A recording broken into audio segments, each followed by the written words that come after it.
পাঠ, প্রথম অধ্যায়ের প্রথম পাঠে আছে কোরআন মাজিদের পরিচয়।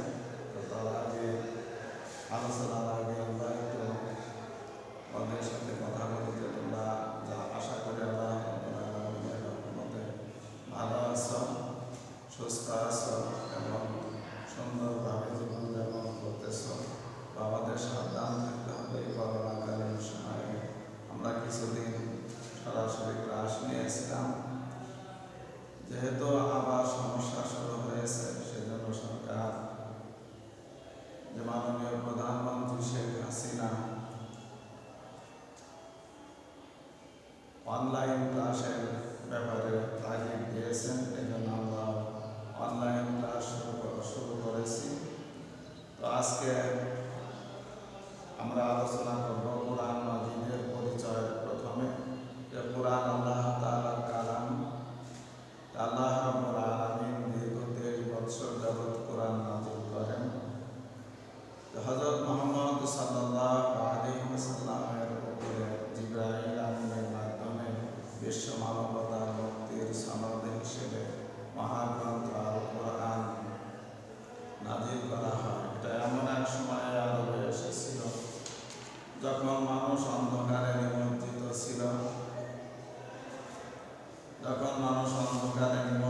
ছিল, মূর্তি পূজা, পাথর পূজা, গাছ পূজা ইত্যাদি বিভিন্ন অনৈতিক কাজে লিপ্ত ছিল। তারা এমন অবস্থায় পৌঁছে গিয়েছিল যে ওই সময় কন্যা সন্তান জন্ম নিজেদের একটা লজ্জার কারণ মনে করত। সেজন্য সেই লজ্জা থেকে নিবারণের জন্য নিজের জীবিত কন্যা সন্তানকে জীবিত অবস্থায় চাপা মাটি দিয়ে রাখত। তাদেরকে এমন এক বর্বরতার যুগে মহানবী হযরত মুহাম্মদ সাল্লাল্লাহু আলাইহি ওয়াসাল্লামের আবির্ভাব হয়, যখন মানুষ একেবারে অন্ধকারের নিম্ন স্তরে পৌঁছে গিয়েছিল, যে যুগকে ঐতিহাসিকরা আয়ামে জাহিলিয়ার যুগ বলে আখ্যায়িত করেছেন।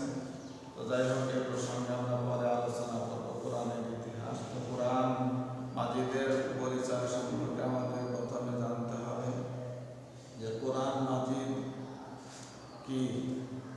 কোরআন মাজিদ আল্লাহ তাআলা নাযিলকৃত সর্বশেষ আসমানী কিতাব। আসমানী কিতাব বলতে মহান রব্বুল আলামিনের কাছ থেকে যেসব কিতাব মানুষের দিক নির্দেশনা হিসেবে জীবন পরিচালনার জন্য নাযিল হয়েছে, ওই কিতাবগুলোকে আসমানী কিতাব বলা হয়, যা কোনো মানব রচিত নয়, এবং কোনো মানুষের লিখিত নয়, কোনো মানুষের মনের কথা নয়।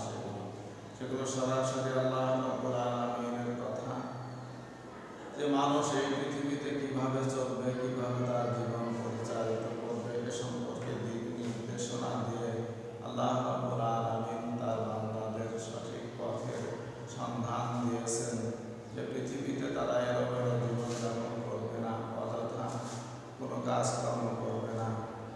তো প্রত্যেকটা কাজের দিক নির্দেশনা হিসেবে মহাগ্রন্থ আল কোরআন নাযিল হয়েছে, এবং যুগে যুগে আল্লাহ রাব্বুল আলামিন নবী এবং রাসূলদের কাছে এই দিক নির্দেশনা দেওয়ার জন্যই যে আসমানী কিতাব অবতীর্ণ করেছেন।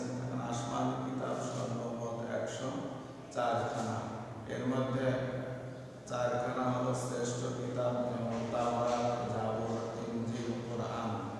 তো সর্বশেষ আসমানী কিতাব হিসেবে সর্বশেষ নবী এবং রাসূল হযরত মুহাম্মদ সাল্লাল্লাহু আলাইহি ওয়াসাল্লামের কাছে হযরত জিবরাইল আমিনের মাধ্যমে যে কোরআন নাযিল হয়, যে কিতাব নাযিল হয়, এটাই হলো কোরআন নামে পরিচিত। যে কোরআন মাজিদ আল্লাহ তাআলা নাযিলকৃত সর্বশেষ আসমানী কিতাব। ইহা মানব জাতিকে যে জ্ঞান নাযিল করা হয়েছে, কোরআনের সম্পর্কে আল্লাহ রাব্বুল আলামিন বলেছেন, ইহা মানব জাতিকে আল্লাহ তাআলার পথে পরিচালিত করার সমাহান লক্ষ্যে যে সর্বশেষ নবী এবং রাসূল হযরত মুহাম্মদ সাল্লাল্লাহু আলাইহি ওয়াসাল্লামের উপর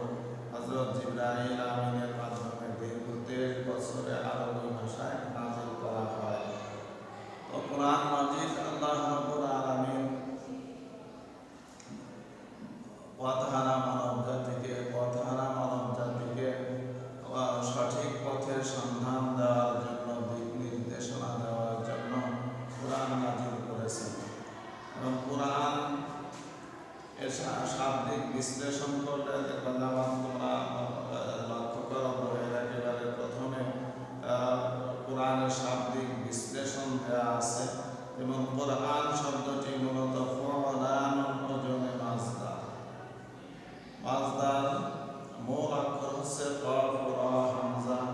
কফ রা হামজা অর্থ পড়া বা পাঠ করা। এখানে আল কোরআন শব্দটি আল মাকরুন মাকরুন অর্থে ব্যবহৃত হয়েছে, অথবা আল কোরআন শব্দটি তাওরাত এবং ইনজিল এর ন্যায় এটা একটি আসমানি মৌলিক গ্রন্থের নাম। যেমন আমি বলছিলাম যে শ্রেষ্ঠ চারখানা গ্রন্থ, তার মধ্যে তাওরাত, জাবর, ইনজিল, কোরআন। এরকম তাওরাত, ইনজিল যে ইত্যাদি কোরআন ইত্যাদি কিতাবগুলো আছে, কোরআন হয়তো ওই ধরনেরই একটা আসমানি কিতাবের মৌলিক নাম। এখন সংজ্ঞা, তারপর সংজ্ঞা দেওয়া আছে। সংজ্ঞা হচ্ছে কোরআন আল্লাহ তাআলার কালাম। আল্লাহ তাআলার কালাম যা হযরত মুহাম্মদ সাল্লাল্লাহু আলাইহি ওয়াসাল্লামের উপর অবতীর্ণ। আল্লাহ তাআলার কালাম যে সব কথাই কোরআন না, যেটা হলো আল্লাহ রাব্বুল আলামিন সরাসরি জিবরাইল আলাইহিস সালামের মাধ্যমে মুহাম্মদ সাল্লাল্লাহু আলাইহি ওয়াসাল্লামের কাছে অবতীর্ণ করেছেন, এটাই হলো কোরআন, যা মাসহাবে লিপিবদ্ধ, অসংখ্য ধারা সুদৃঢ়ভাবে বর্ণিত এবং যাবতীয় সন্দেহের অবকাশ থেকে পবিত্র গ্রন্থ। বিভিন্ন পুস্তক আছে যেগুলো কিছু না কিছু সন্দেহ থাকে, ভুল ত্রুটি থাকে, তার ভূমিকায় আলোচনা করা হয়, যে লেখক বা প্রকাশক তারা বলে জানতে চেষ্টা করা হয়েছে নির্ভুলভাবে ছাপানোর জন্য। তারপর যদি কোনো ভুল ত্রুটি থাকে যে এটা জানানোর জন্য বলেন এবং তারা ক্ষমা সুন্দর দৃষ্টিতে দেখার জন্য বলেন। কিন্তু কোরআন এটা হলো সম্পূর্ণ ব্যতিক্রম ধর্মী একটি কিতাব, যেটা শুরুতে আল্লাহ রাব্বুল আলামিন সরাসরি বলেছেন আলিফ লাম মিম যালিকাল কিতাবু লা রাইবা ফীহ, যে কোরআন যেটা হলো সম্পূর্ণ সন্দেহের অবকাশ থেকে মুক্ত, ভুল ত্রুটিহীন একটি নির্ভুল কিতাব, যেটা আল্লাহ রাব্বুল আলামিন ঘোষণা করেছেন। আর এটা হলো হযরত মুহাম্মদ সাল্লাল্লাহু আলাইহি ওয়াসাল্লামের উপর অবতীর্ণ হয়েছে, যে সর্বপ্রথমে হযরত মুহাম্মদ সাল্লাল্লাহু আলাইহি ওয়াসাল্লামের কাছে অবতীর্ণ হয়েছে, এবং যেটা লৌহ মাহফুজ থেকে লৌহ মাহফুজের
যে মানুষ তার জীবন যেভাবে পরিচালিত করলে সুন্দর হয়, ইহকালীন শান্তি পরকালীন মুক্তি লাভ করবে, ঠিক সেই পথের নির্দেশনা দেওয়া হয়েছে পবিত্র কোরআনে। তো এখন কোরআনের আমরা সংক্ষিপ্তভাবে কিছু আলোচনা করলাম। কারণ কোরআনের ইতিহাস সম্পর্কে আমরা কিছু আলোচনা করব। কোরআনের ইতিহাস, যে কোরআন মাজিদ সর্বকালের সর্বস্তরের মানুষের জন্য একমাত্র হিদায়াত গ্রন্থ। পৃথিবীতে এখন একমাত্র কোরআনই আছে আসমানি কিতাব হিসেবে, যা মানুষের জীবন পরিচালনার জন্য, হিদায়াতের জন্য মহান আল্লাহ রাব্বুল আলামিন কোরআন অবতীর্ণ করেছেন। কোরআন সর্বশেষ আসমানি কিতাব। কোরআনের পর কোনো কিতাব অবতীর্ণ হবে না। যেমন আমাদের রাসূল হযরত মুহাম্মদ সাল্লাল্লাহু আলাইহি ওয়াসাল্লাম সর্বশেষ নবী এবং রাসূল, আর ঠিক সেইভাবে মহাগ্রন্থ আল কোরআন সর্বশেষ আসমানি কিতাব। কিয়ামত পর্যন্ত অনাগত ভবিষ্যতে যত মানুষ আসবে তাদের প্রত্যেকের জন্য দিক নির্দেশনা দিবে এই মহাগ্রন্থ আল কোরআন।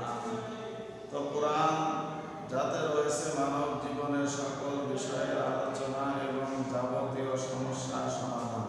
কোরআনে এমন কোনো আলোচনা নাই যা মানব জীবনের প্রয়োজন হবে না। আরব ভূখণ্ড সহ সমগ্র বিশ্ব যখন অজ্ঞতা, কুসংস্কার ও ধর্মহীনতার অন্ধকারে নিমজ্জিত ছিল, এমনকি পবিত্র কাবা ঘর পর্যন্ত মূর্তি পূজার কেন্দ্রে পরিণত হয়েছিল, তেমনি একটি ভয়াবহ পরিস্থিতিতে মক্কা নগরীতে সর্বশ্রেষ্ঠ এবং সর্বশেষ নবী হযরত মুহাম্মদ সাল্লাল্লাহু আলাইহি ওয়াসাল্লামের আবির্ভাব ঘটে। আমি আগে আলোচনা করেছিলাম যে কোরআনটা হলো এমন এক সময় এসেছে যখন আরব ভূখণ্ড সহ সারা পৃথিবীর সমস্ত মানুষ, যাহাতে গোনা কিছু লোক ছাড়া প্রায় সব মানুষ, অধিকাংশ মানুষই অন্ধকারে নিমজ্জিত ছিল। তারা বিভিন্ন পূজা অর্চনা করত, মূর্তি পূজা, পাথর পূজা, গাছ পূজা ইত্যাদি পূজায় লিপ্ত হয়েছিল। সারা পৃথিবীর মানুষই যখন অন্ধকারে নিমজ্জিত, ঠিক সেই ভয়াবহ পরিস্থিতিতে আল্লাহ রাব্বুল আলামিন বিশ্ব মানবতার মুক্তির দিশারি হিসেবে, বিশ্ব মানবতার মুক্তির পথের দিশারি হিসেবে হযরত মুহাম্মদ সাল্লাল্লাহু আলাইহি ওয়াসাল্লামকে আরব ভূখণ্ডে মক্কা নগরীতে জন্মগ্রহণ করেন আমাদের রাসূল সাল্লাল্লাহু আলাইহি ওয়াসাল্লাম। তো পথহারা মানুষকে পথের দিশা দেওয়ার জন্য হযরত মুহাম্মদ সাল্লাল্লাহু আলাইহি ওয়াসাল্লামের আবির্ভাব ঘটে। তিনি মক্কা মুআজ্জমার অদূরে হিরা পর্বতের গুহায়, যখন রাসূল সাল্লাল্লাহু আলাইহি ওয়াসাল্লামের 40 বছরের কাছাকাছি সময়, তখন তিনি নির্জনে একাকী বসবাস করতে ভালোবাসতেন, নির্জনে থাকতে ভালোবাসতেন। এই অন্ধকারাচ্ছন্ন মানুষকে কিভাবে আলোর পথ দেখানো যায় এই চিন্তায় নিমগ্ন থাকতেন, এবং তিনি একাকী সময় কাটাতে ভালোবাসতেন। এ কারণে মক্কার অদূরে হিরা পর্বতের গুহায় তিনি ধ্যানমগ্ন থাকতেন। হযরতে খাদিজা রাদিয়াল্লাহু তাআলা আনহা তাকে খাদ্য পৌঁছে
রাসূল সাল্লাল্লাহু আলাইহি ওয়াসাল্লামের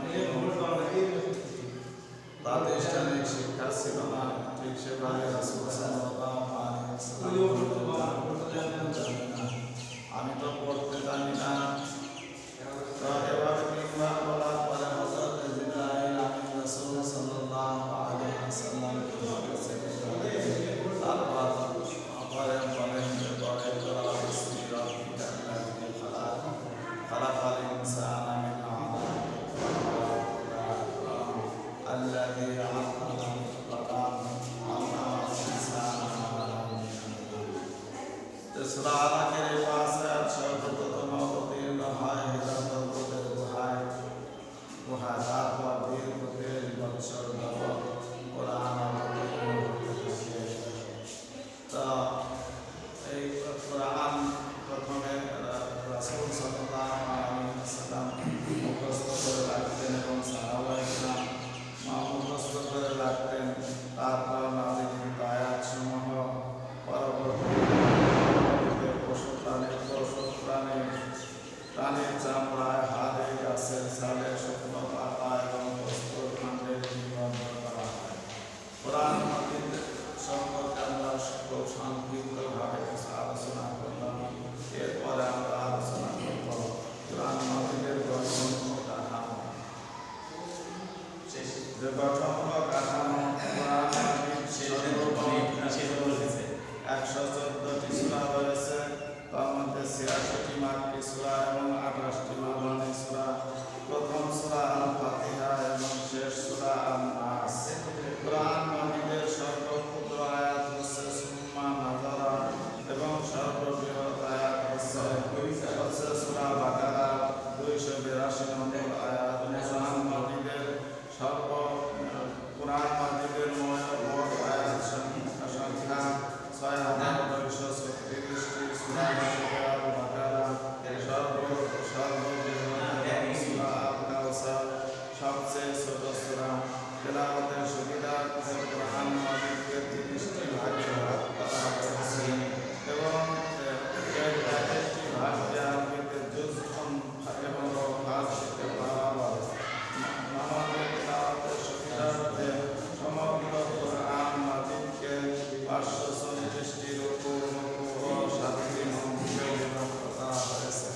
আজকে আমরা কোরআন সম্পর্কে সংক্ষিপ্ত আলোচনা শুনলাম। আগামী ক্লাসে আমরা কোরআন মাজিদের শিক্ষার গুরুত্ব ও ফজিলত সম্পর্কে আলোচনা করব। এজন্য তোমরা এই বাড়িতে প্রথম অধ্যায়ের প্রথম পাঠ কোরআন মাজিদের পরিচয়, সংগ্রাম, নামকরণ আমরা যেগুলো আলোচনা করেছি, ইতিহাস সংক্ষিপ্তভাবে কোরআন মাজিদের ইতিহাস, কোরআন মাজিদের গঠন ও কাঠামো সম্পর্কে আমরা যে আলোচনা করেছি, এই বিষয়গুলো তোমরা বাড়িতে ভালোভাবে অধ্যয়ন করবে, পাঠ করবে। আর কোরআন মাজিদ শিক্ষার গুরুত্ব ও ফজিলত সম্পর্কে আলোচনা করব। এর দ্বিতীয় পাঠ তোমরা একটু ভালো করে বাড়িতে পড়ে নেবে, যাতে আমরা আলোচনাগুলো বুঝতে পারি। আল্লাহ রাব্বুল আলামিন আমাদের সবাইকে সুস্বাস্থ্য দান করেন, সবাইকে সুস্থ রাখেন।